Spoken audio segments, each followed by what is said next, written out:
What's going on YouTube? This is Jabber Tech. So we all know as tech ages, and in the cell phone game, that could be about 6 months after the phone's released. It's pretty much ignored. I don't like to see that happen, especially when price drops affect the popularity of this device. So right now, the S9 Plus is going for about 500 bucks on Swappa. Check my link down below where you can find some great deals on some new and some new-ish phones like this Galaxy S9 Plus. So let's go ahead and talk about how the S9 Plus has aged over time.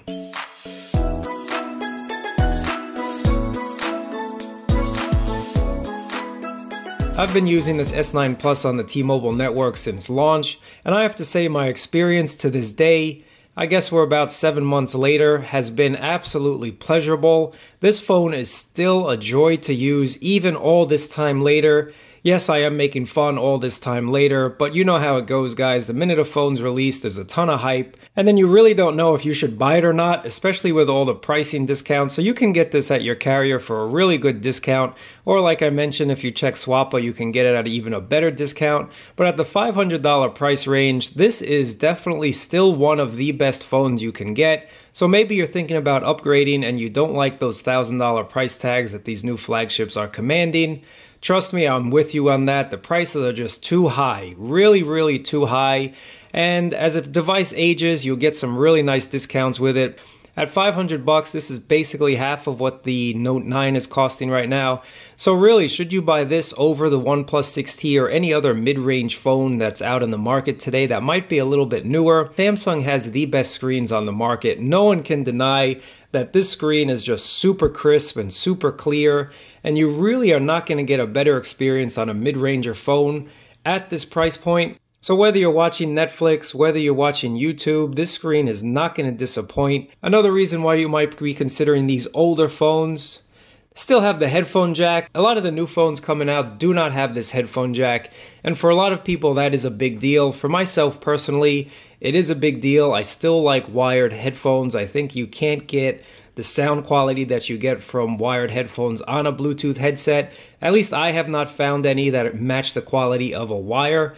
So for me, a headphone jack is essential these days. Now I know eventually I will have to get over it and I will have to pick up a new phone that doesn't have a headphone jack, but that day is not today. And not to mention the camera system on this is top notch. You have this dual setup here with the telephoto lens. Now my only gripe on the camera is I really wish it had a wide angle lens.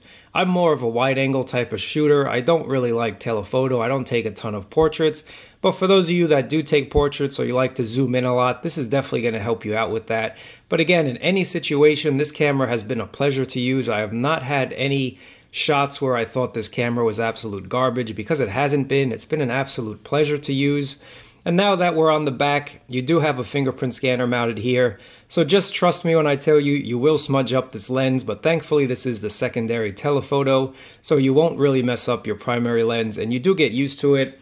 And also, if you do put on a case, it kind of makes it easier to just kind of tell where that fingerprint scanner is. So the mishaps will be few and far between. And that fingerprint scanner is pretty fast. There's no issues with that at all.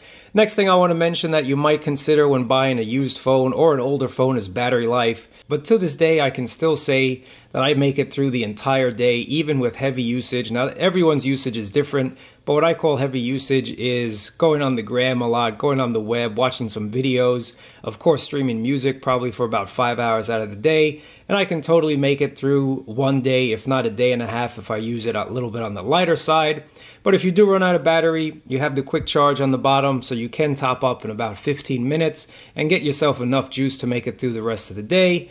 Or you have wireless charging, which you basically can find at any Starbucks these days, at least in my area, as well as some McDonald's, and a lot of the other chains are starting to put wireless chargers around. So you basically will always be able to charge this thing up without any issue. Let's quickly talk about the speaker system. You have a dual speaker, one on the bottom, and then your earpiece also acts as a speaker. This has been a great experience for me. Now, I do wish they were front-facing, but I do hold my phone like this when I'm watching videos, so I basically funnel the sound to me in front. Storage on this phone is 64. They do offer a 128, but honestly, don't spend your money on that. Just buy a cheap SD card and put it in here. I have a 128 card in here, and I haven't run out of storage since. I'm still about 20 gigabytes from the phone storage, so you won't run out of storage really, guys, with that SD card slot. I'm not really a big fan of this assistant at all. It's something I do not use, and I really wish that we'd be able to remap this button. Even if we could remap it to another Samsung app, I know Samsung's not going to let us remap it to Google Assistant, but let us remap it maybe to Samsung Pay, or maybe to the camera, like a dedicated camera button. Let us remap it to something, Samsung, and I hope you're listening. And let me know what you guys think, because this button remapped, even if it is just to a native Samsung application, would be a lot more useful than Bixby. But that's just my opinion on it, so that's why I didn't even mention Bixby. It's really nothing that I'm really interested in talking about, because I don't really use it. I still use the Google Assistant. That's just what it is, and I think most of you do as well. And then lastly, what I want to talk about why you want to pick up this phone is the speed. So the speed on this thing on T-Mobile sometimes beats my home network, and I get 100 down at home. But I've had occasions on the actual cell phone on T-Mobile's network where I get about 130 down. Now granted, no one's probably on that tower, but it has happened, and that's thanks to the 4x4 MIMO and the carrier aggregation that goes on here. So you're getting a whole bunch of different signals from different towers, and it's combining them all into one. And that's just made this phone the super snappy device, really, really snappy. And talking about snappy, that 845 processor is still going strong. This phone would last you at least another 2 years if you wanted to. So that's another reason with the 6 gigabytes of RAM and the 845 processor. Anything you throw at this phone from now until next year, this will be able to handle it. But let me know what you guys think. I definitely appreciate you guys watching. This has just been a quick 5-minute recap of my experience. If you want to catch the full review, check out this link and check out my link in the description. But if you have any questions about this phone, I'd be happy to answer them in the comments below. Definitely appreciate you guys watching. Thumbs up, subscribe, and I'll catch you guys next time.